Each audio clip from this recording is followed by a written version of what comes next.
The fact is, those who are obsessed with the emergency of 1975 are implementing the same emergency mindset. जो चीज को आप hate करते हैं, उसको आप लागू क्यों कर रहे हैं? Parliament is not a, it's not a, it's not a campaign ground. It's not a rally. It's a debate.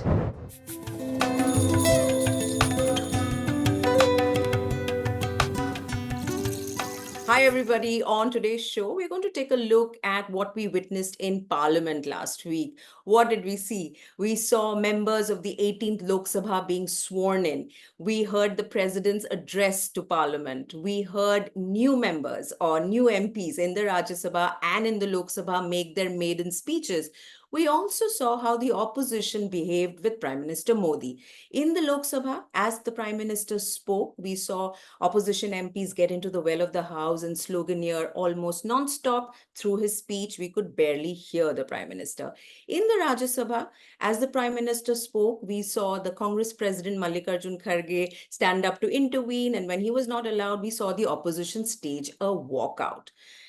What does this mean? Why did they do it? And given that the opposition has greater numbers now, how does the role it plays become more constructive and effective for us? Because remember, we've put the opposition, we put the government in there. I'm going to discuss this and a lot more with Trinamool Congress Rajya Sabha MP Sagarika Ghose, who made a very impassioned and one of the most impressive speeches in the Rajya Sabha. And Sagarika, till February this year, was an acclaimed journalist and, of course, an author. Sagarika, thank you for making time. Thank you so much, Anuradha. It's lovely to be here with you and talking to you after so long. How did it feel to stand up in the Rajya Sabha and make a speech and to have, political stalwarts, the leaders of parties? I mean, Sonia Gandhi now is a Rajya Sabha MP. You have other, Jairam Ramesh. I mean, these are all stalwarts, and I'm only mentioning the opposition leaders, but you have equally politicians on the treasury benches. How did it feel? Well, I have to say, I was extremely nervous, knees knocking and all of that. But Really? then at some point, oh, yes, absolutely. And, but, at some point, Anuradha, I think my years as a television journalist or as a broadcast journalist, I think that kind of kicks in and you switch into sort of public speaking mode or into, broadcast mode, and it kind of the momentum takes you along. But I must say, I did work on my speech. I had to think through the points. I had to think about what I wanted to say and what I wanted to get across. And somebody said to me once that a parliamentarian speaks for eternity, because what you say goes on record, and that record is seen not by your peers and not by this generation, but by generations to come. And that kind of made a big impact on me, because I thought, let me try and make a point which perhaps this generation and even future generations would warm to, or would respond to, which is why I chose democracy and the democracy deficit as my theme. What's the one key point that you would like people to remember from that speech? Well, the one key point that I would like people to remember is that a mandate, an electoral mandate, is transient. Those in power today will be out of power tomorrow. Those who are not in power today will be in power tomorrow. The majority view today will be the minority view tomorrow. The minority view today may be the majority view tomorrow. So the mandate is transient. What protects the individual who hasn't voted for the government of the day? What protects the minority, not just of religion, but of opinion, of gender, of language, of lifestyle? The individual is the smallest minority. What protects the minority when you have lost the election? What protects the minority when you have voted for a party that does not come to power? What protects you is democracy.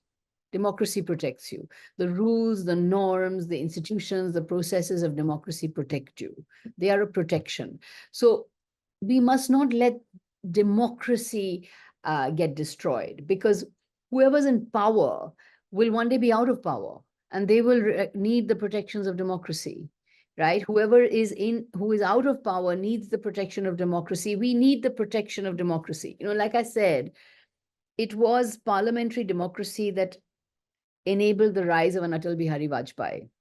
He shone in parliament. He was a great orator. I've written a biography of Atal Bihari Vajpayee. It was his oratory in parliament that led to him becoming a colossal leader, and he went on to establish the BJP. So had there been no Vajpayee, had there been no parliamentarian Vajpayee, there would have been no Bharatiya Janata Party. And Vajpayee flourished when? He flourished in Nehru's parliamentary democracy. So, and that's what I said, that Nehruvian parliamentary democracy made possible the emergence of Nehru's greatest rivals. So let's not lose democracy. That's what I wanted to say. That whoever's in power today, not in power today, you're in a don't damage democracy, because if you do that, there will come a time when you are not in power and you will need democracy and it will not be there for you. Yeah, absolutely. You made a point about empathy. Yeah. I thought that was really very powerful. And there's something else, which is that the emergency mindset. We heard about Uh, the anniversary of the emergency being talked about by the treasury benches, in the president's address as well.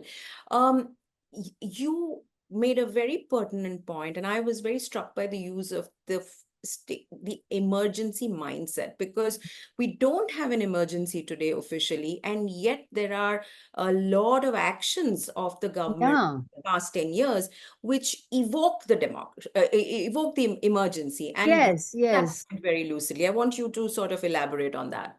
Yes, I mean, as you put your finger on it. I mean, if those who evoke the emergency of 1975, the Hmm. fact is we are not in 1975, we're in 2024. Hmm. And democracy here and now should concern us. The democracy now, democracy in the future, that should concern us. We can't use history as a weapon to attack only the present. We can't weaponize history in this way, just weaponize history to attack your rivals. The fact is, those who are obsessed with the emergency of 1975 are implementing the same emergency mindset. Hmm. What did they do 10 days after they came to power? 10 days after this government came to power, this coalition government, a terrorism case was launched against Arundhati Roy. A UAPA case was launched against Arundhati Roy.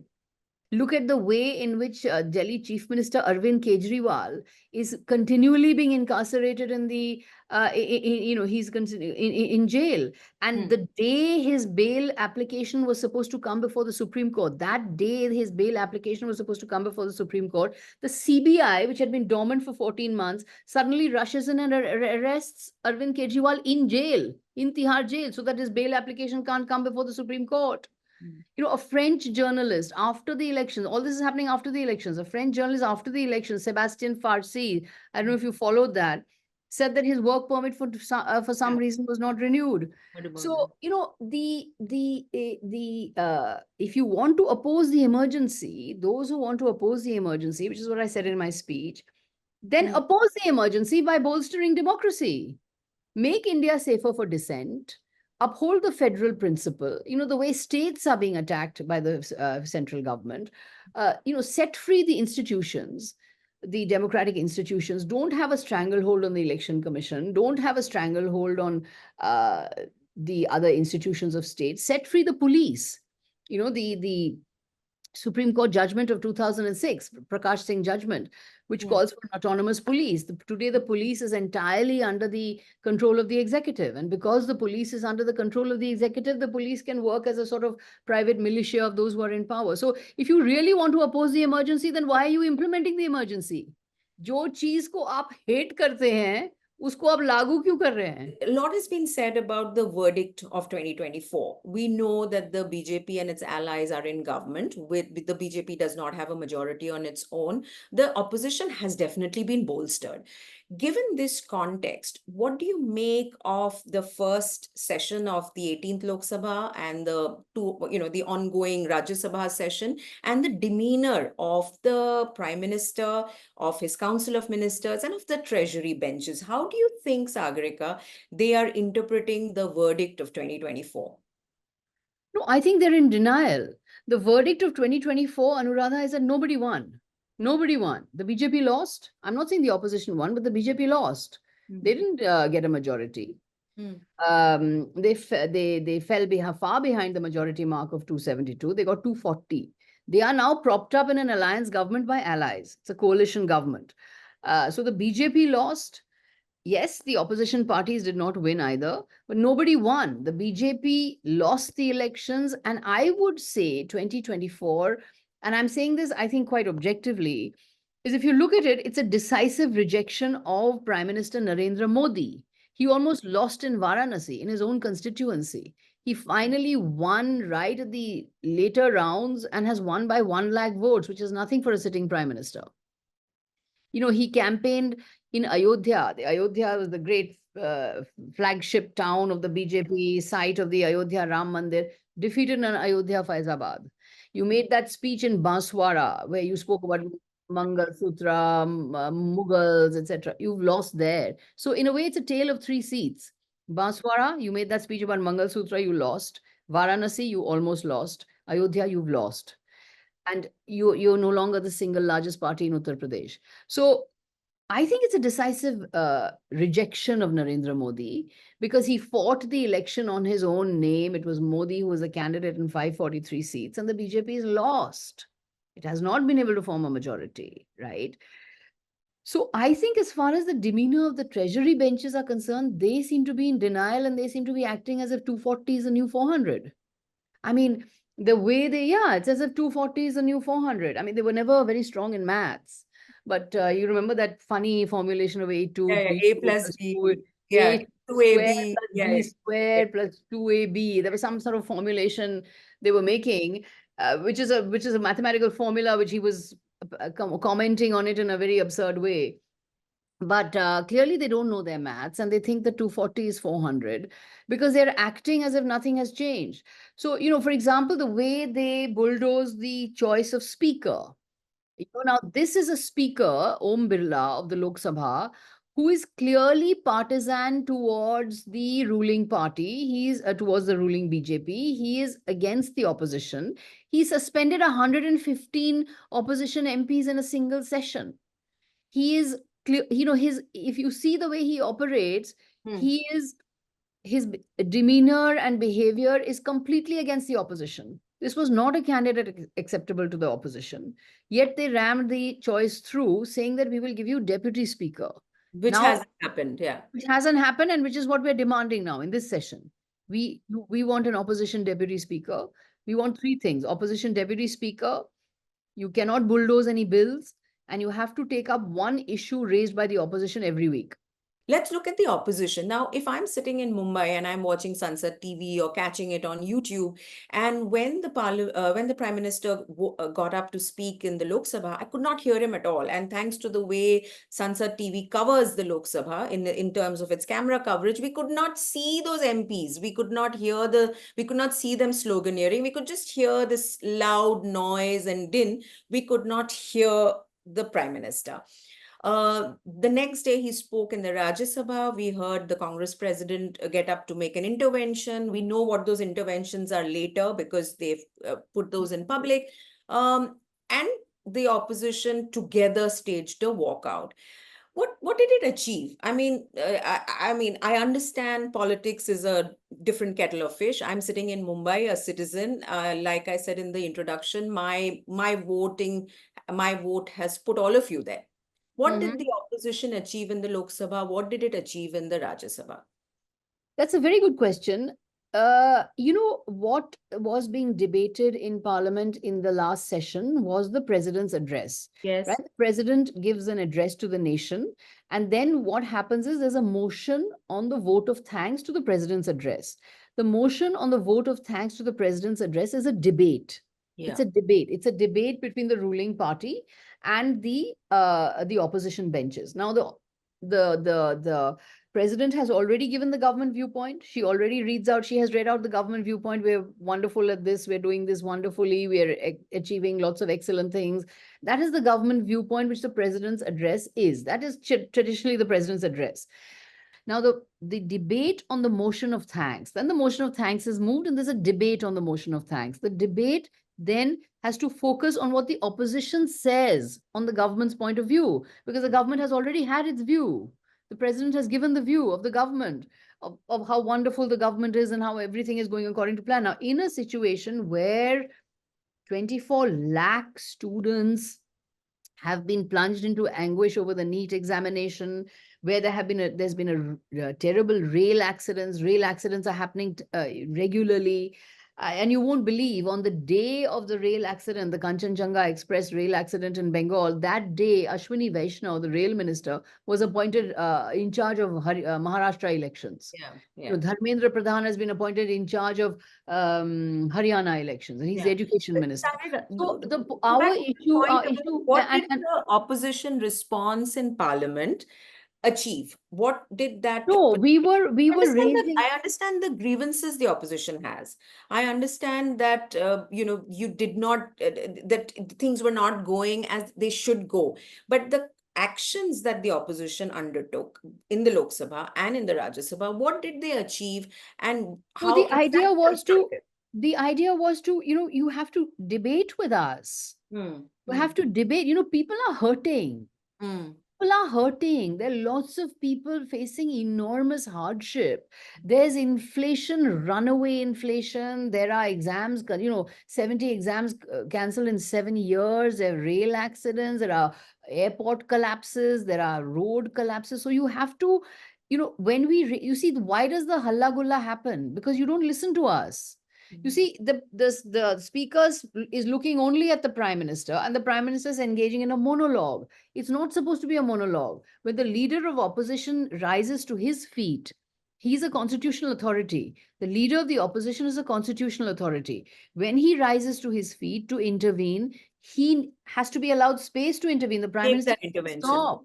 Hmm. Yes, he needs to stop and allow the leader of the opposition to intervene. And so, repeatedly, the leader of the opposition in the Rajya Sabha was rising to intervene, and he was just being ignored. You can't ignore the opposition. You see, that is what we were trying to say, that by ignoring the opposition, you are insulting parliament and you're insulting uh, constitutional norms. You see, you can't again come to parliament and make a campaign speech. You can't again come to parliament and repeat the president's address. And you can't treat it like a monologue. Parliament is not a, it's not a campaign ground. It's not a rally. It's a debate. You see, the Prime Minister Modi does not realize that in the House, he's just another member of Parliament. Okay, he's the leader of the House, but he's a member of Parliament. He has to be accountable to Parliament. Parliament is the home of the opposition.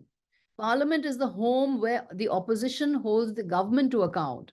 You see, in a parliamentary democracy, the opposition has no executive role. Its role is questioning the government. So when you are faced with questioning from a bolstered opposition, you have to answer those questions. You make that point very well, that Parliament is not a campaign rally ground, and it is a place for debate, and you're not getting it. And today you have the numbers in the opposition to demand it.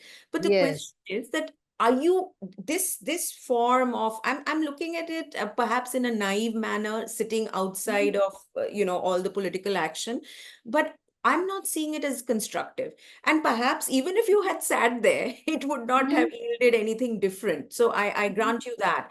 But what is the way forward? Because Well, the will. way forward is they took us seriously after that. We all made speeches. Hmm, hmm, Next day, yeah. we got the space to make our speeches. Hmm, Believe me, if we hadn't pushed back hmm, in the initial stage, saying, you have to listen to us, the opposition will speak, we would hmm. not have even, maybe I wouldn't have got the time to make my speech, No, or but people wouldn't have got the time to make their so speeches. that's that. So you're saying the Lok Sabha, that, but what about after the walkout in the Rajya Sabha, So which happened? Yeah, The Rajya Sabha happened afterwards. yeah, yeah. There again, we were again raising the issue that when the leader of the opposition rises to his feet, he must be listened to. Hmm, He hmm. must be listened to. And you see, they don't show that. You see, Yeah, Sansad TV very cleverly only shows, raised voices of the opposition and keeps the focus squarely on the yeah, prime minister. yeah. But the prime minister was repeating the president's speech, and the leader of the opposition kept standing up. And Kharge is a very senior, respected uh, veteran leader. He's our first violin. He's the first violin of the orchestra of Yeah. the opposition. And so when he was rising to his feet, at least give him the courtesy of listening to his question. At least give him, and repeatedly he rose to his feet, and they were not looking at him. So I get the point. That I is what, understand. and so, and I think at the end of it, Hmm. uh, I think at the end of it, what we achieved, and you could say that, see, there was going to be no, they were not going to allow a debate anyway, because the prime minister was just going to give his monologue and leave. And you won't believe, in the 10 years since he's been prime minister, Modi's been prime minister, he's not answered a single question in parliament. Not a single question in parliament. How can you be a prime minister and not answer a single question on the floor of the house? You've not taken a single press conference, not a single open press conference, 82 interviews, which were all, not Yeah. the Manipur That's was not again on mentioned. yeah, That's on the separate. campaign trail. On the Yeah, campaign. but what I'm saying is that even on the floor of the house, you Hmm. don't take a single question from any parliament, from parliament. It's unheard of. So Unheard of. So we have, so, and look at what has happened to us. 146 MPs were suspended in the in the December previous session. 2023 session, just suspended wholesale, and they've passed these draconian criminal laws, which have come into being when the parliament didn't have the opposition in it. We were missing. So I think our tactics are that, we are not going to keep quiet. We are big in number. You will have to listen to us. And if you don't listen to us, yes, we will walk out. We will create halla. We will make life difficult for you, because you are making life very difficult for us, and you continue to make life difficult for us. Now, let us see if they give us a deputy speaker. Come 22nd of July, we will see this approach continue tactically, No, no, no. We are strategically. sincere in wanting a debate. We are sincere in No, wanting. I hear that sincerity, Sagarika. I think people will also get it. My question to you is, you're sincere. These are the limited means you have to ensure that Yeah. the other party plays ball. But if They need that to does, answer questions. yes, if they don't answer questions, then your limited means after a point just seems like the opposition is not there, right? So But then, what do you do? What do mm, you do? I mean, are you just going to sit back and let the camera be on the prime minister, and him being that's not parliament. mm, See, mm. that's not parliament. Parliament is a debate. Parliament is, the idea of parliament is respecting disagreement, respecting debate, respecting differences of opinion. Parliament is about the opposition. As I said, parliament is the home of the opposition. For instance, in one of the in a bit of the Prime Minister's speech, he picked up the issues of women's security in West Bengal. You have written a letter asking for those statements to be expunged. Now, if you were there, you could have stood up, and But but there you would be wouldn't have no, been there would allowed be to. no, You wouldn't have been you allowed would to. not have been allowed to. The presiding officer is not neutral.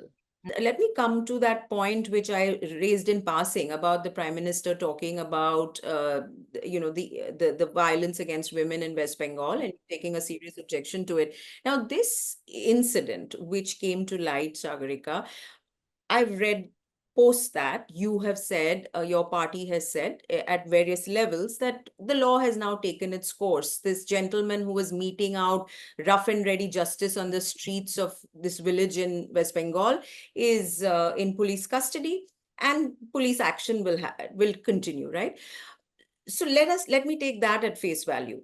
But what is interesting is, in this Indian Express report, the quotes attributed to the lady who was being flogged in Chopra is really quite shattering to read. And she says that I knew I would go through this insaf and then live on my own terms. She also said that she had feared this punishment and assault, but it would have stayed here had the video not gone viral. She also said that she would put behind the ignominy of being beaten and humiliated in public if she gets to live life on her own terms. Now, this is the woman's statement in the Indian Express, or, parts of the Mm. interview she's given them.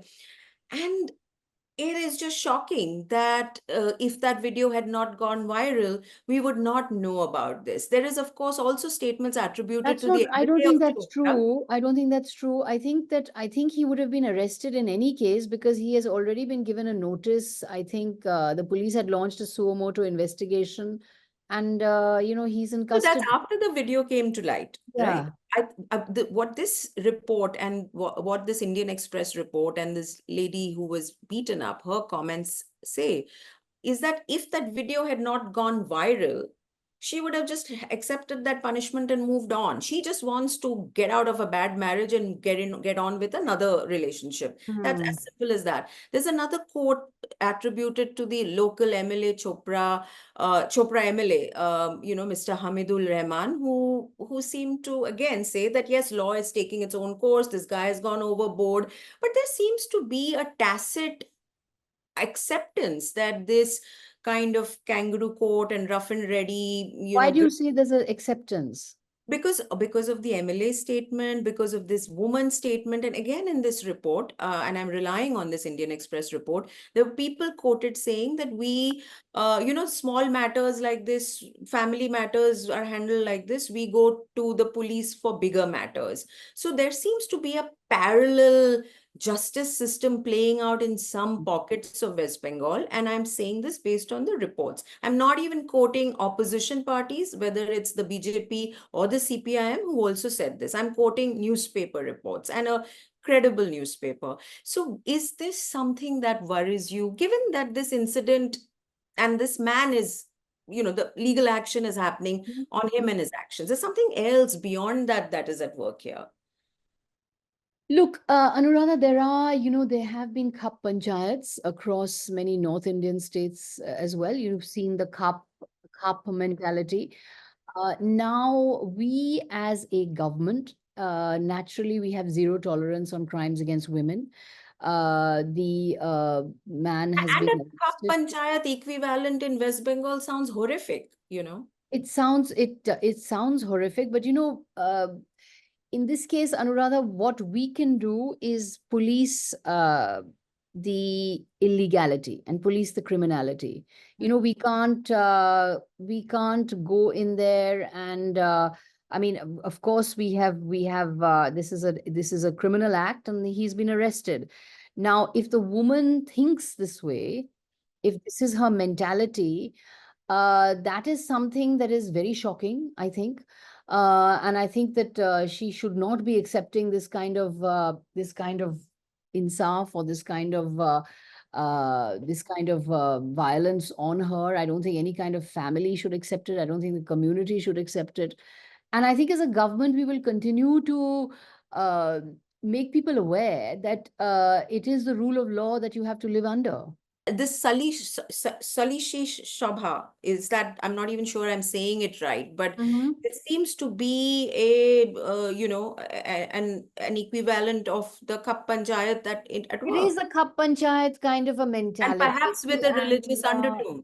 there are religious undertones. There are certain communities that are holding to this kind of behavior, which is completely against the constitutional progressive norms which we stand for. We are completely against this kind of, I mean, there's no question. I mean, this is criminal behavior. And certainly criminality will be punished. And certainly anything that goes against the rule of law will be punished.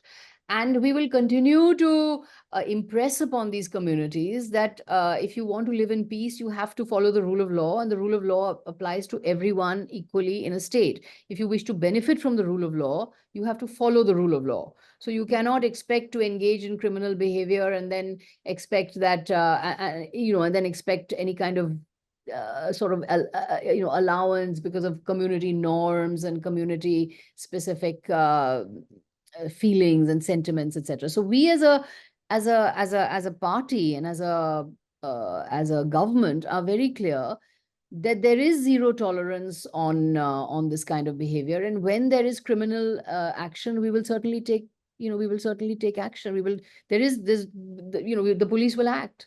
And Police and will then act. And more needs to be done at a social level to ensure that there is no acceptance for this. Because if it hadn't come to light, the police would not have acted. I think that's No, I the think if the conclusion police that I would have would reach. acted, I think the police Mm. would have acted. I mean, when there's a, see, the police acts on a complaint, right? There, when a complaint is But made, Sagarika, that's the point, that when there the will when a not be complaint complaints is, because there is a social acceptance of this sabha well, and you see, the meting out social justice. acceptance is community specific and culture specific to those communities that are living there. Hmm.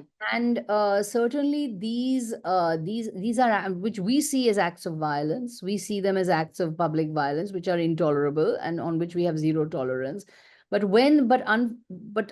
way the law works is when there is a complaint and when there is an FIR filed, that is when the police can act. Hmm. So the only way to actually work on situations like this, according to me, Hmm. is conversation and dialogue at the community level and at the local level to spread progressive values and to spread awareness of the rule of law. Do you think the Trinamool Congress needs to do more on that front at the community level, at the local level, and with communities? The government is doing. The Yeah. government is doing. The Bengal government is certainly doing. I mean, we have many outreach programs on justice for women, awareness of justice for women, awareness of women's rights, awareness of women's education, the Konyashri program, the Shastro Shati program, the Lokkir Bhandar program. These are all programs where we consciously make the woman the agent of the recipient of welfare. In the Lokkir Bhandar program, the woman gets the money in her bank account. In the Shastro Shati program, the woman is it's the woman-headed household. So we are strengthening the agency. We are determined to strengthen the agency of women. We are a woman first party actually, There's no because doubt about in that. In terms of, fact, in the assembly elections, the last assembly elections, I yeah, think Trinamool had more than 30% tickets to women. In yeah, this and this in time this Lok 38% Sabha of our, election, yes. yeah, 38% So of our MPs are women. So there's no we are doubt about the fact that you have a woman chief minister, the an only iconic woman chief woman as your minister. chief minister, right? Yeah, the So only I think woman there's chief no minister. doubt about that. But at the grassroots level, there seems to be a problem. We had the Sandesh Khali episode. I know since No, then, Sandesh it's Khali, I different. have to say, You was you said that it revealed was as fabricated. it was You it was completely a no. I'm not saying there wasn't an issue. No, we have to get this the right. You see, the violence against women was fabricated. The rape there was a charges Bhumi were Andolon, there was a fabricated. Bhumi Yeah, Andolon going on there yeah. for years. Hmm. And the Bhumi Andolon was going on against this Harmad, or this, Hmm. Sheikh Shah Jahan, who was Yeah, earlier with the CPM, who then yeah. switched to the Trinamool, who was taking over land, and there was a land dispute, and this was happening, and there were people who were part of this land dispute. But Anuradha, I have to say that when a rape, I mean, I've covered so much of rural India and rapes in rural India. A rape in a rural community is a cataclysm. It is something that families cannot get over. It's a huge sort of rupture in the social fabric. It's an act of violence that families will come out, mothers-in-law will come out, husbands will come out. A rape is a social cataclysm. And to assume that in Bengal, in a state like Bengal, where there is incredible awareness of women's rights, there is that series of rapes have happened, that hundreds of women have been raped in Shandesh Kali, is like a media fantasy of the worst kind. It cannot happen in Bengal. Such a series of rapes happening in a Bengal village would be a major earthquake. Our chief minister would be there, our entire cabinet would be there. There is no question. So the rape, as has been shown in that sting video, the rape allegations were completely manufactured. The women are saying it, that they were forced to file sign on blank sheets of paper. The I think what the BJP tried to do is, in 2019, the BJP tried to attack Mamata Banerjee on Hindutva and said, she's not Hindu enough. In 2024, they've tried to take away her woman plank because women vote solidly for Mamata Banerjee. It's like Jayalalitha. Women stand with her like a rock. She has a 6% lead among women among other political parties. So they tried to take away the woman plank by saying women are suffering under Mamata Banerjee. Now, which wasn't the case. Yes, there was a land agitation. Yes, there was a Bhumi Andolan. There was certainly not these kind of series of rapes. Even a single rape in a Bengal countryside would be a cataclysm. And on top of that, a series of rapes. I mean, it's unthinkable. It's unthinkable. And in this particular case in Chopra, certainly we are, as a government, as a party, there is continuous attempt to secure representation of women. See, how can these things actually stop? These things can actually stop if the woman gets political representation and public representation or public voice. Because there seems to be grassroots acceptance of this Sabha and this justice, right? We have that video, everybody watching and nobody coming to their rescue. And this woman Yeah. herself coming to say that I've got to go So, through this. so the awareness can change Mm, if women are have agency, if mm, women have power, if women are locally empowered, if they are made recipients of state largesse, because then they are getting the state largesse. And mm. so dishonoring a woman and abusing women in this way becomes the crime that it should be seen as. So the thing is that we have to go in there and convince her that this is something on which you need to, and her, perhaps members of her family saying this is Sagarika, you abuse. also need to convince your MLA. He's been quoted as saying that activities was unsocial. He's got a party notice. He's had a notice from the party. Yeah. As a journalist, we are all used to high degrees of, freedom of opinion, right? We Yeah. opine very freely and fearlessly. You've known to do that. When you're part of a party, and this doesn't mean Trinamool, it could be any party. The moment you Mm. become part of a party, there's a party line. There are things that you have to put before the party's interests, and what you stand as a party has to come before perhaps what you may believe in all the time. Okay. Mm. And of course, there's a Mm. convergence. That is why you are in this party. Yeah, But yeah, yeah. is there, how has that journey been like for you? Do you have to bite your tongue? Do you have to hold your tongue ever? Do you have to Uh, curb your natural impulses as a person who's been a fearless and forthright journalist who has, we never hold our opinions to ourselves, right? Is that possible as a member of a political party? It's not about the political party, it's about you. My question is about you. Anuradha, I would say that I had to mind my P's and Q's much more when I was writing in the Times of India. I Mm. mean, don't write this word, don't write that word, don't say this word, don't say that word, don't say anything about Modi, don't say anything about the government, make some point about the opposition, keep hammering the opposition, keep hammering Rahul Gandhi, keep hammering Priyanka Gandhi, don't, Modi is not a word you can use, Amit Shah is not a word you can use. There were all these, and not just Times of India, this is the mainstream media for you, where you can't really speak anymore. You really can't speak anymore, and you will find program after program bashing the opposition, article after article talking about what the opposition should do, ridiculing of Rahul Gandhi, ridiculing of Priyanka Gandhi, and not a word about Mm. Modi, Amit Shah, the failures of the regime. If we had had a free and fair press, this BJP would have lost the elections by now. That is my view. But to come back to what I feel, Your journey, how are you? The Trinamool Congress it's a grassroots level organization which operates very much in Bengal. It's a Bengal centric party, very grassroots. It's a party of the people and focused on Bengal. I, as someone in Delhi, who is speaking on national issues or speaking on issues of liberal values or democratic values, and also speaking for the cause of Bengal and speaking for the cause of Bengal, which I really believe in. And part of me has been, this has been a kind of homecoming because I've kind of discovered my Bengal roots. I'm fully a Bengali, as you know. So for me, there has been no instance actually at this moment where I've been told you can't say this or you can't say that. You have to be careful about what you can say or can't say as a parliamentarian. In my own opinion giving, in my own sort of my freedom of speech, no, I don't see any change at all. I mean, there's no pressure. Nobody's told me don't say this or don't say that.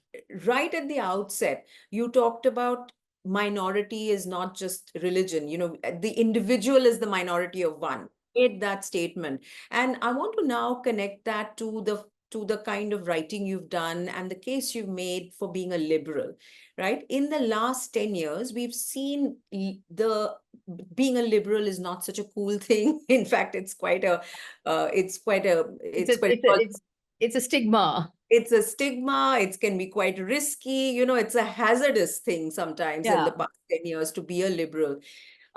Do you think this verdict of 2024 as a little boost for a liberal and for taking the liberal stance? Do you see it like that at all?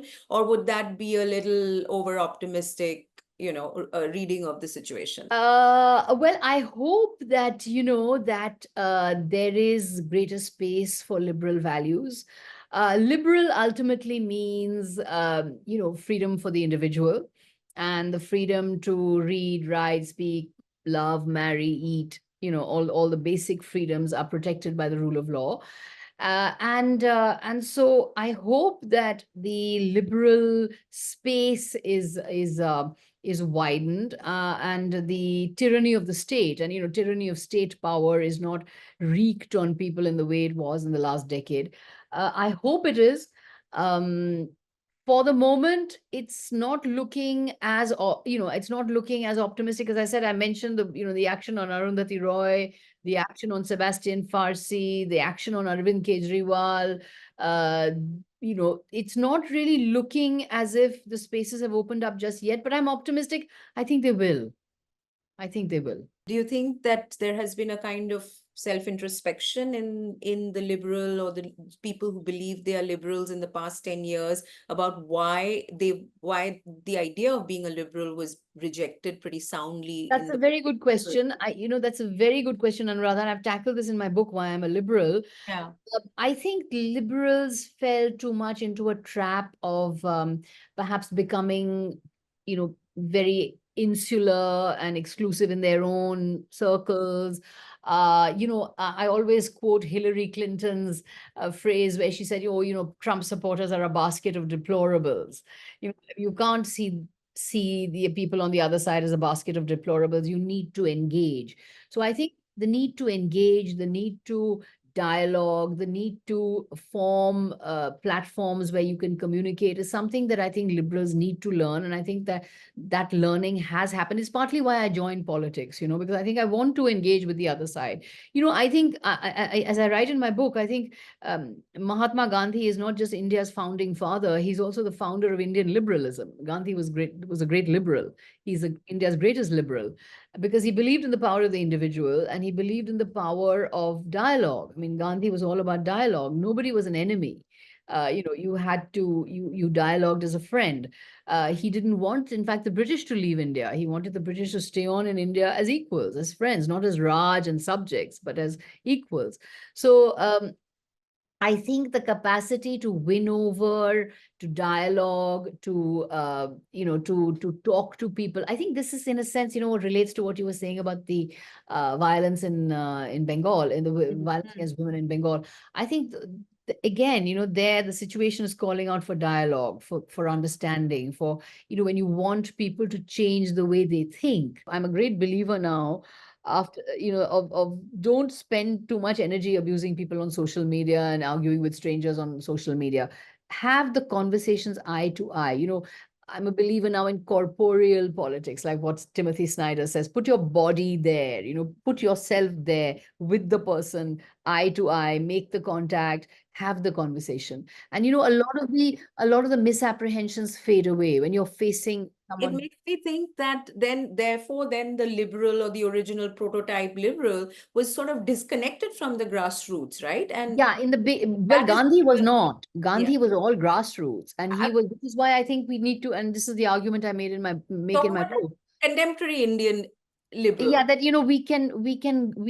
we can go back to Gandhi in a way if we want to rediscover our liberal roots by aligning with citizens much more than liberals perhaps used to do in the past. But often the liberal position gets confused with a very hard left position. The liberal is not the hard left. The liberal is a different kind of a position. The liberal does not believe in state power. Yeah, and in India, the liberal position and the political left position sort of They tend to, converged quite a tend to bit, isn't it? Yeah. conflate, but that is not necessarily the case, because in as so far as the liberal view is concerned, that you stand for individual rights and you don't really stand for state power, Mm, whereas the left uses state power to yeah. exercise control. Sagarika, Lutyens Delhi became a slur, isn't it, in the last decade? And Lutyens Delhi has come to represent a power Lutyens gang. elite of before 2014. So, who is the power elite in the last 10 years? Would you be able to describe the power elite? Because that power elite actually occupies Lutyens Delhi today, isn't it? Well, And Lutyens Delhi is occupied by Narendra Modi, Amit Shah, Om Birla, Nitin Gadkari, JP Nadda. These are the people in Lutyens Delhi now. so they should So, stop saying Lutyens Delhi, right? no, well, it's still the Lutyens bungalows, but but they need to stop saying the Lutyens gang, because there's Yeah. no Lutyens gang anymore. They are the Lutyens Yeah, gang. that's yeah, yeah. So, How would and you of course, describe the new Lutyens gang, the Lutyens gang that has emerged in the past 10 years, contrasting to the previous Lutyens gang?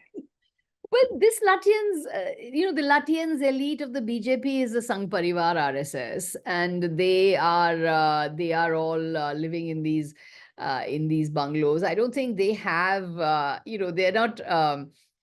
What's the word? They have their own. They are now the power elite, certainly. And but I have anyway a problem with this word Lutyens gang, because if you say, Lutyens gang, if you look at it, I mean, Manmohan Singh was, he was the son of first generation Punjabi peasants. Mamta Banerjee is completely from a plebeian, humble background, and many of the leaders who sort of represented so-called Lutyens positions are actually grassroots level leaders who have come up the hard way. So they've come up entirely on their own, and I think that it was a bit of a misnomer, and I don't think the Khan Market, for example, I mean, the Khan Market gang, they call us, but the Khan Market is actually made up of refugees who came across from Pakistan, who made their lives, through a lot of hard work and toil, and built little shops along this market. So there is nothing elitist and nothing disconnected about the shop owners and the retail owners of Khan Market. They are a very rooted, salt of the earth, real India, gritty soil of India, salt of the earth, grit of India stories. So that was a misnomer. I think it was just something that somebody in the Sangh Parivar dreamt up, the Khan Market gang and the Lutyens gang. I wrote about it in my book, The Gin Drinkers, as Which is more my of a favorite book. You preempted my last question, which is still my favorite book, though you wrote it what in the early 2000s? I wrote it in, actually, I started the book in when did I write? I started the book actually in around the 1990s, because when 1991, when I was still an undergraduate at Oxford, then I stopped writing it. Then I came back to India. Then I got married. Then I started working. Then I picked up the book again. So then finally it was published in 1999. It's a very old book. Many of it is a little embarrassing to me now, but I What did. you were probing there, what you were exploring and probing there, I think is sort of the kernel of my question to you. Yeah, I think I was probing the sort of quest for identity Hmm. of those who were reared in English language So education, who, deracinated in a way. yeah, in a way deracinated, who went, and this sharply comes into focus for me. It came into focus when I went to Oxford, because then, and when I was in Oxford, this was the late 80s. Nobody knew what India was. They were like, who are you? How do you speak English? How come you have short hair? So I felt like a traveling circus for my country, and representing my country and telling them what is India. No, there is an educated India. There's an educated English speaking India. I had to explain a lot of myself. I was the sort of native explainer. And and in that sense, I became a kind of sort of constantly agitated about who I was and what I was and the country I represented. And that agitated search for identity, I think, I was pouring it out in a diary, and that became the Gin Drinkers. And I think that stayed with me when I came back, and I was looking at the class of people perhaps who had lost the moorings in local traditions and local societies and local languages and become part of a disconnected elite. But in that sense, it was a sort of, it was a kind of a examination of that, and I felt part of, in some way, perhaps part of that. But then, if when I look at it now as a more grown-up person, I can see that the elite I was castigating, because in the founders of the Indian Republic were certainly not elite. I mean, Radhakrishnan was a scholar of the Upanishads. I mean, Nehru spoke Hindustani very fluently. So yes, there were strands of elitism there in that English educated elite. the English educated class. There were strands of elitism, but that doesn't mean that there weren't people in that class who were equally rooted and equally authentic. So I think that I think now, if I were to write the book, I would present a much more mixed picture, and not sort of have these very black and white categories.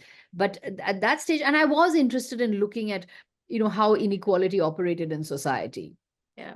And how the Dalit experience, for example, is I mean, that's part of the book. Yeah, right? And yes. there has been a sea change, though, right? Since the time you wrote There's that been a book sea in change. Yeah, there's been a 2024, sea socially, change, but in how many of us are willing to introspect on inequality as a serious personal dilemma? I think how the Indian rich or the Indian affluent deal with, for example, household help, shows household domestic help, to me shows that there is a continuing problem with social hierarchy, that many of us don't think about it as seriously as we should. We don't and think the about. last 10 years of the sea change in politics has not impacted that at all. Has it? Perhaps Yeah, it has understanding. it. I mean, although Modi came in as the outsider in the Delhi establishment, and he was the up from his bootstraps, chaiwala against the